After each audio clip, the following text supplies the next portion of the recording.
2 de setembro, né? São 16h59, né? Precisamente 16h59, e vamos começar a nossa live de hoje, que ela faz parte de uma série, né, dentro do nosso bate-papo Coach Executivo. Coach Executivo é um trabalho que a gente vem desenvolvendo já há 10 anos, né, aqui no Recife, e esse trabalho visa preparar os executivos para os seus desafios, né, de carreira, né? Então esse tem sido a nossa dinâmica nesse Coach Executivo. E resolvemos então passar a mostrar à sociedade, mostrar ao mercado um pouco desse trabalho, né, e o quanto ele pode fortalecer aquele executivo que deseja, que queira, né, crescer profissionalmente. Então, todo aquele profissional que deseja ter um crescimento, né, toda aquela pessoa, né, que deseja crescer profissionalmente, ela tem que buscar esse investimento, ela tem que buscar o conhecimento necessário para que ela possa se fortalecer, né? Ninguém deve pensar que, eu vou estudar, eu vou me preparar para conseguir um bom emprego e ganhar muito dinheiro. Não, se você está pensando dessa forma, você está equivocado. Não é esse o caminho. O caminho do autodesenvolvimento, o caminho do fortalecimento da pessoa, do profissional, é o caminho natural para você ser uma pessoa melhor. Esse é o ponto principal. Para você ter sucesso na vida, você tem que ser uma pessoa melhor, você tem que evoluir, né? Em todos os sentidos, né? No lado espiritual, no lado humano, no lado intelectual, né? Para que você realmente seja uma pessoa completa, seja uma pessoa numa visão ampliada. Então esse é o caminho.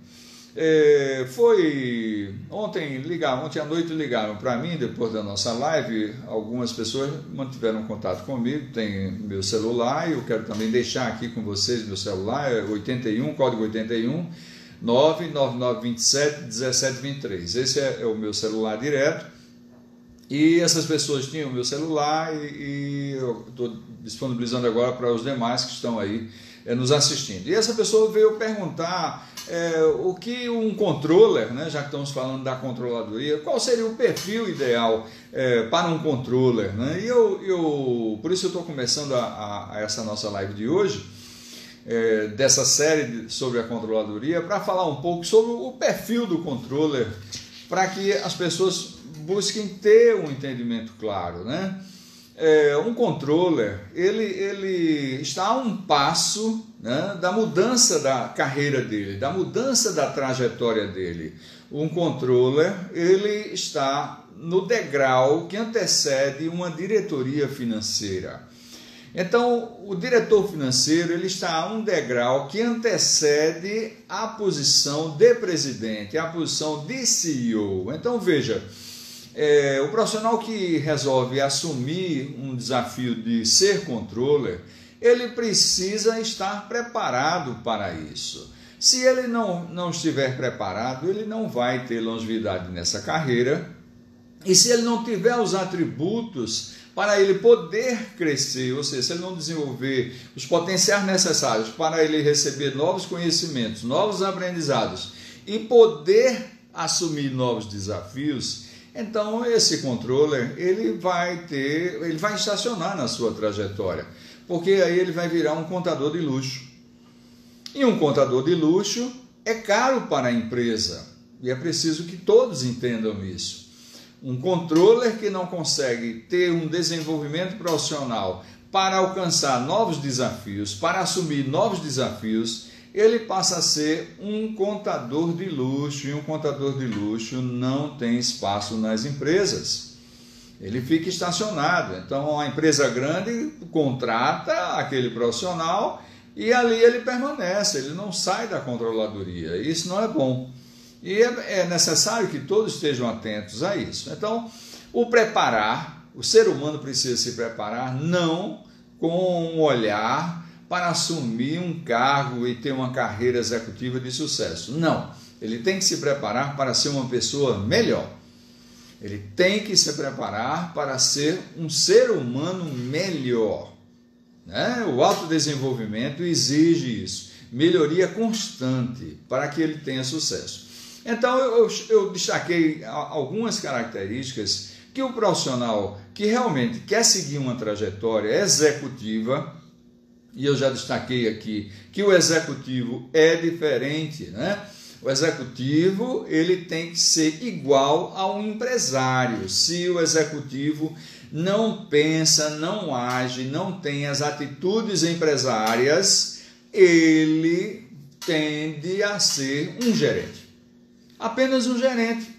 E um gerente, ele cumpre regras, ele não cria regras, ele não desenvolve. Ele simplesmente administra o que já existe, ele não transforma. Então, não é esse o caminho. Um executivo é diferente. Um executivo, ele que tem uma liderança transformadora, protagonista. O empresário tem...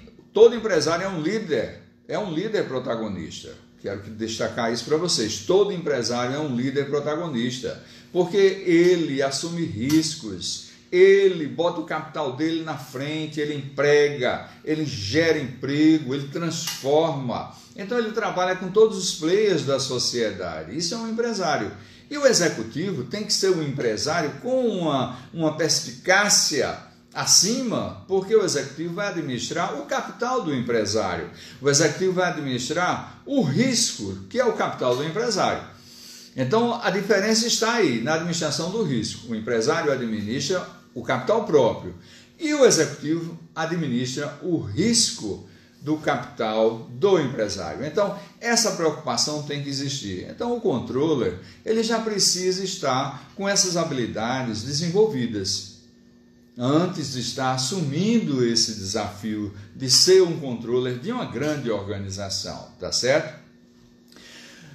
O primeiro passo para a empresa que está selecionando um controller, o primeiro passo dessa empresa é que ela avalie se aqueles profissionais, se aqueles talentos, tá certo? E você, profissional que está participando de um processo seletivo para uma função de controller, observe se você tem as competências necessárias para dar sustentação à missão, aos valores e aos princípios da empresa pela qual você está buscando essa oportunidade de controller. A empresa que está selecionando, ela precisa buscar um talento humano que tenha as competências de habilidades e atitudes, tá certo? Que formam o lado emocional, necessário e racional, que dê sustentação aos pilares da missão da sua empresa, do propósito da sua empresa e dos valores da sua empresa. Veja que o olhar, ele é convergente, mas o ponto de vista é diferente. Do ponto de vista do controller, do candidato ao cargo, à função, e do ponto de vista da empresa. Esse é o ponto de partida. Esse é o ponto de partida. Se ele não tem essas características, não participe de um processo seletivo desse, que você não só vai se desgastar. Ah, mas quando eu chegar lá eu vou assumir isso, vou desenvolver isso. Não desenvolve, não é assim. E a empresa tem pressa. A empresa tem pressa. A empresa quer um profissional já desenvolvido, já com esses atributos, já com essas competências. Então, por isso, essa é a importância. Qual é a outra característica que é necessária para esse profissional? Ele tem um lado humano extremamente forte. Ele tem um lado humano extremamente desenvolvido. Por quê? Porque são muitos problemas que ele vai enfrentar, são muitos problemas que ele tem que resolver, e ele tem que ser muito forte com os problemas, ele tem que ser leve com as pessoas. Então, o lado humano precisa estar consolidado e desenvolvido. Para isso, ele tem que possuir uma inteligência emocional fortalecida, um nível elevado de inteligência emocional. Essa é outra característica necessária para o perfil de um controller, tá certo? Qual é a outra característica? Que esse profissional tenha relacionamentos humanos de longo prazo, ou seja, manter relacionamentos humanos de longo prazo é muito importante, mostra a solidez do caráter do profissional, tá certo? A ética desse profissional. Então, a transparência, tá certo? Com que ele transcorreu toda a vida dele, ela é muito importante e ela é refletida nesse processo. Então, a terceira característica principal, as competências da missão, a questão do pensar, né, empresarial, tá certo? É a segunda. A terceira é a questão do desenvolvimento humano. A quarta é um elevado nível de inteligência emocional. A quinta é a questão do relacionamento humano de longo prazo, né, de forma duradoura, que isso mostra o caráter e a ética que esse controle, que esse profissional possui. E, logicamente, ele tem que ter as competências da função, as competências do cargo, ok? Então, agora que falamos desse perfil do controle, espero que você que esteja nos assistindo, observe que o principal ponto em questão, ele é subjetivo, não é técnico. Não é técnico, ele é subjetivo, ele é associado ao comportamento, às habilidades que precisam já estarem desenvolvidas na pessoa. Não é o conhecimento técnico. Sem esquecer, se ele não faz esse trabalho de autodesenvolvimento, que tem que ser uma constante, tem que ter disciplina, persistência, tá certo? Perseverança e determinação, se ele não faz esse trabalho, o que é que vai acontecer? Ele vai ser apenas um contador de luxo. Apenas um contador de luxo. E contador de luxo não tem vida longa em grandes organizações, porque torna-se caro.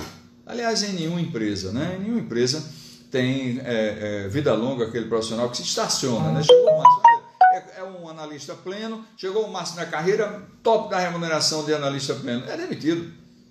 Porque ele não tem potencial para assumir o novo desafio. Ah, mas a empresa é ruim. Não, a empresa não é ruim. Você tem que se capacitar e se autodesenvolver, não pensando numa empresa, mas pensando em você. Você vai ter sucesso se você faz isso.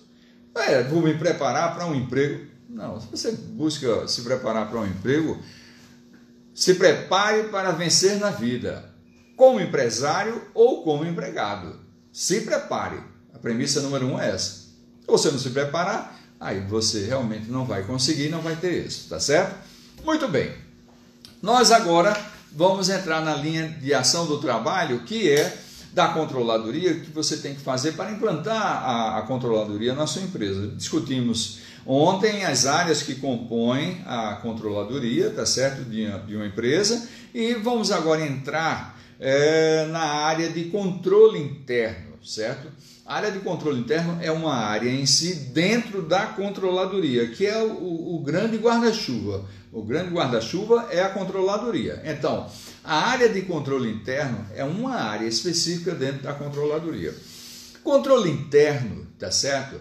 É tudo que dá sustentação ao sistema de informações, ao sistema organizacional de uma empresa.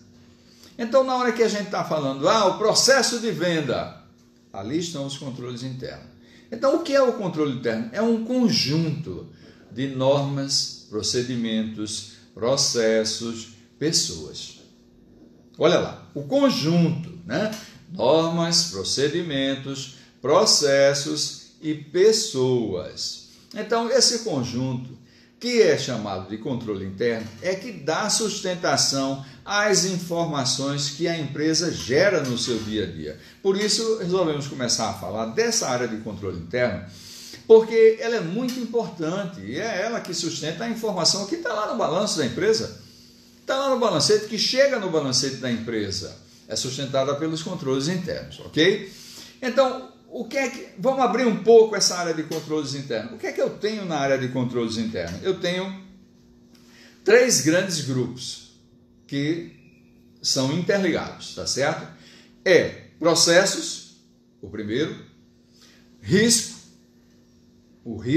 avaliação de risco, tá certo? É parte integrante. Alguns professores, alguns mestres resolvem colocar a área de risco, controle de risco, como uma área à parte, tá certo? Dentro da controladoria. Nós estamos sugerindo a avaliação de risco dentro da área de controle interno por conta de processo. Então, processos, avaliação de riscos e normas e procedimentos. Essas 3 áreas, esses 3 componentes, esses 3 pilares compõem o controle interno da área da controladoria. Lembrando que a controladoria, tá certo, tem o objetivo de gerenciar, de controlar a empresa de forma econômica e financeira, tá certo? Para isso, ela tem todas as áreas que dão sustentação a isso e que permitem avaliar como está a empresa em todo sentido. Então, o controle interno, na hora que a gente está olhando processos, avaliação de risco e normas e procedimentos, a gente vê o quanto é importante essa área. Eu quero falar hoje com vocês de um pilar, que é o pilar de processos, né? O pilar de processos, porque processo de negócios, como é que se faz um trabalho de processos? Ora, na hora que a gente está discutindo a avaliação dos controles internos de uma empresa, em primeiro lugar, você vai definir quais são os principais processos, né? A contabilidade, você tem a área financeira, você tem a área de vendas, a área comercial, você tem a área de suprimentos. Cada área de uma empresa tem uma representação no balanço. Se você não teve a oportunidade de analisar isso, observe. Na hora que eu estou olhando o lado das disponibilidades, aplicações financeiras, movimentação financeira, tá certo? Contas a receber, ok? Contas a pagar, essa área é específica do financeiro. Então veja, cada função do organograma da empresa tem contas contábeis financeiras respectivas no balanço da organização. E o que dá sustentação a tudo isso são os controles internos. Então, na hora que a gente está falando, processos, que é o primeiro pilar dos controles internos, nós temos que fazer o mapeamento desses processos. Mas como mapear os processos de uma empresa? O mercado disponibiliza vários sistemas, né, softwares, que são free, né, que são grátis, né, que permitem você fazer o mapeamento do processo. Então, eu gosto de trabalhar nas nossas consultorias com os nossos clientes com o Visage. O Visage é um software que tem a modelagem, né, a simulação de modelagem no nível mais avançado, e tem a modelagem dos processos de uma forma mais simples, tá certo? Que você pode utilizar para documentar um processo de negócio. Então, um processo de vendas, um processo de compras. Então, por exemplo, processo de vendas. Eu tenho várias etapas. Eu tenho vendas, contas a receber, recebimento. Olha lá. Esse é um processo de vendas. Vendas, contas a receber, recebimento. Aí eu estou fechando um processo. Aí eu vou olhar um outro lado, vou olhar um processo de compras. Aí eu tenho compras, contas a pagar, pagamentos. Isso é um outro processo. Aqueles que ainda não têm uma visão do processo, o processo ele transita em todas as áreas de uma empresa. Existem alguns cargos que é o gerente de processo. Então, o gerente de processo, ele entra em todas as áreas, independente daquela área, tem um gerente, mas ele entra lá, porque ele é o gestor do processo. E isso permite que o processo seja fortalecido, claramente, né?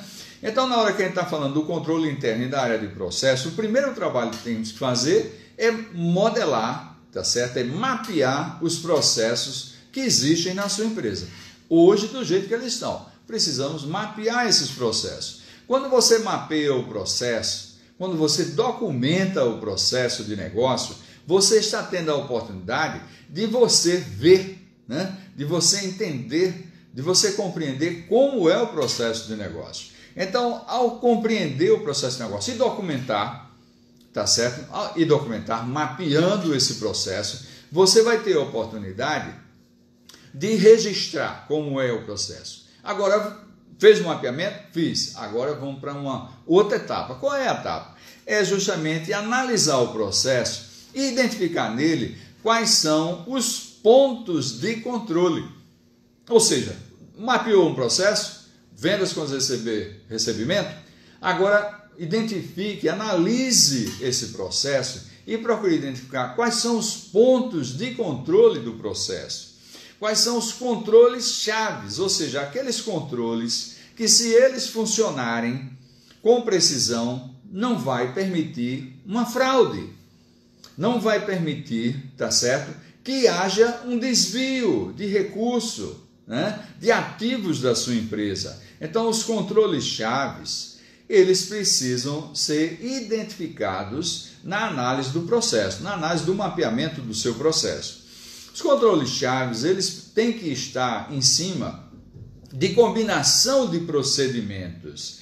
Ele não pode estar em cima de pessoa. Quer dizer, o ponto de controle é a pessoa. Não, aqui o empresário chega, eu tenho segurança porque aqui o meu profissional tem 30 anos de casa e eu não tenho desvio, não tenho problema, porque eu sei que ele protege a minha empresa e pá. Veja, o ponto de controle é a pessoa. Não pode. O ponto de controle tem que ser os procedimentos. Procedimentos que devem estar numa balança que permita o confronto e o equilíbrio. Então, por exemplo, eu tenho um procedimento que é da reconciliação bancária. Então, observe isso. O financeiro ele faz todo o trabalho, de conciliação, ok? Ele faz o trabalho de conciliação com o banco. O financeiro faz a primeira etapa de conciliar as contas com o banco. Muito bem. A contabilidade faz o trabalho subsequente, que é a reconciliação bancária. Veja, são ações que são realizadas, uma fortalece a outra. Aí alguém vai dizer, isso é o que eu estou chamando de controle-chave, ok? Num processo. Aí alguém vai dizer, mas Caldas, hoje o sistema é integrado, tudo bem, o sistema é integrado, mas acontece que você tem que conciliar a contabilidade com o financeiro. Mas o sistema integrado não é integrado, não é real, não é em tempo real. E você tem que conciliar a posição contábil com o sistema financeiro. Você tem que fazer essa conciliação. Então, veja, isso é um procedimento, isso é um controle-chave que está inserido no procedimento, não na pessoa. A pessoa pode sair, pode ser trocada, não tem problema nenhum, mas o procedimento tem que ser permanente, ele tem que permanecer. Então, chega a mercadoria na fábrica, essa mercadoria, o caminhão, quando chega com a matéria-prima, é preciso pesar na balança. E a balança precisa estar sempre revisada e aferida, né? Para não ter problemas de desvio na balança. Então, o caminhão chega com a mercadoria, tem que ser pesado. E depois ele descarregar, tem que ser pesado novamente, para tirar a tara. E o peso tem que ser confrontado com o que está na nota fiscal do fornecedor que encaminhou. E são controles, e são procedimentos. Esses procedimentos de controles chaves que permitem evitar desvio. Tem que ter evidências. E não a pessoa. Não o almoxarife. Meu almoxarife tem 40 anos de empresa, 30 anos de empresa. É de total confiança minha. Não, isso aí é ponto de controle na pessoa. Não é o caminho, tá certo? Então, se na análise do processo que você mapeou, qualquer que seja o processo, identificou esses aspectos, é preciso registrar para que se possa tomar a decisão. Na hora que você mapeou, analisou os processos e identificou os controles de chaves, você tem que ir para a terceira etapa. Qual é a terceira etapa? A terceira etapa é fazer uma análise SWOT do processo. Quais são as fortalezas desse processo? Quais são as fraquezas? Quais são as oportunidades de melhoria? E quais são as ameaças? Quais são as ameaças que podem proporcionar, em cima daquelas fraquezas, o que é que pode acontecer, né? Então, essa análise SWOT, ela tem que ser construída, ok? Para que você possa ter a segurança necessária para poder dizer, fechei uma análise criteriosa do processo que foi mapeado. Muito bem. Agora, o que é que eu tenho que fazer? Eu tenho que gerar um plano de ação, tá certo? Com responsáveis para poder apresentar e cobrar. A controladoria é quem cobra. A controladoria tem que estabelecer responsáveis. Não é a controladoria a responsável é o gestor da área. o gestor de cada ponto do processo. Ele é o responsável. Agora, quem cobra é o controller. Quem cobra é a controladoria. É importante que tenha essa consciência. E, logicamente, o controller ele precisa se posicionar como tal para que a coisa possa acontecer, tá certo? Ah, é um igual. Sim, ele é um igual. Tá certo? Mas você vai ter que saber liderá-lo. E a gente já conversou nas nossas lives passadas como liderar um igual, perfeito? Mas a cobrança dessa gestão é do controller. Não esquecendo que quando você vai fazer uma análise SWOT do processo, você procure, nós trabalhamos muito com o conceito de ciclo de conhecimento. Ou seja, a gente reúne no ambiente todas as pessoas envolvidas naquele processo. Então, se estamos trabalhando com vendas, né, o processo de vendas, contas a receber, recebimento, então, a discussão daquele processo tem que ter as pessoas chaves, né, os líderes chaves da área de vendas, da área de contas a receber, tá certo? E da área da cobrança. Do recebimento, aliás, do recebimento em si. Então, esses profissionais precisam estar reunidos na batuta, na coordenação do responsável pela área de controle interno, para que possa discutir todo aquele processo que foi mapeado, os pontos que foram identificados e a análise SWOT ser feita com a presença deles, porque dali vai sair os responsáveis e vai também ser identificadas as causas das principais fragilidades, ok? Bem, gente, hoje nós vamos encerrar nossa live justamente com esse assunto. Fechamos assim a linha de processo, porque o plano de ação é um plano de ação que vai ser fruto de tudo que foi identificado no SWOT análise, tudo que foi identificado na análise, tá certo? Do processo, para que você possa estabelecer responsáveis e prazo de cumprimento da melhoria daquele processo. Um prazo de melhoria pode ser a informatização de determinado procedimento, tá certo? Customizar, implantação de robôs em determinados níveis do sistema que hoje está dando cobertura ao processo, para que evite a pessoa e um robozinho faça esse trabalho, tá certo? Então, tudo isso é fruto de uma análise profunda do processo, tá certo? Não deixe de compartilhar convide seu amigo ou aquele executivo que você conhece e que esse assunto pode agregar valor para ele, compartilhe para ele esse nosso trabalho, tá certo? Não deixe de marcar o seu like, fazer os seus comentários, fazer as suas perguntas, como ontem ligaram para mim, eu também disponibilizo para que você possa ligar e conversar. Meu celular é o 81 99927 1723. Lembrando a vocês que amanhã nós vamos ter uma live às 8 horas da noite, tá certo? Onde nós estamos questionando, né? Existem lideranças protagonistas nas empresas brasileiras? Essa é a questão que eu estou levantando, porque o Brasil e as empresas necessitam de lideranças protagonistas. Profissionais que apenas são cumpridores de ordens, olha, esses caras estão com os dias fadados à sua extinção. Não tem perspectiva de crescimento hoje em dia para isso. Com toda essa dinâmica, com toda essa tecnologia que está sendo disponibilizada, ok? Então vamos se renovar, vamos se reinventar, vamos buscar uma melhoria contínua e um alto desenvolvimento, que é ponto passivo.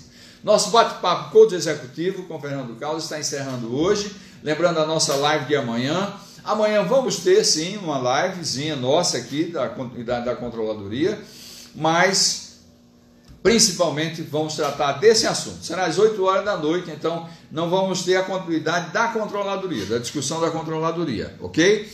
Então amanhã é a live, 8 horas da noite. E sexta-feira temos outra live. É a live com o nosso executivo, o principal executivo de empresas nacionais e internacionais, que é o Leonardo Estevam, vai estar conosco às 13 horas da sexta-feira. E amanhã, às 20 horas, estaremos aqui conversando na nossa live com o Eliab Serafim, que é o presidente da Abraginfor. Então, contamos com a presença de vocês e até amanhã. Tudo de bom. Um abraço.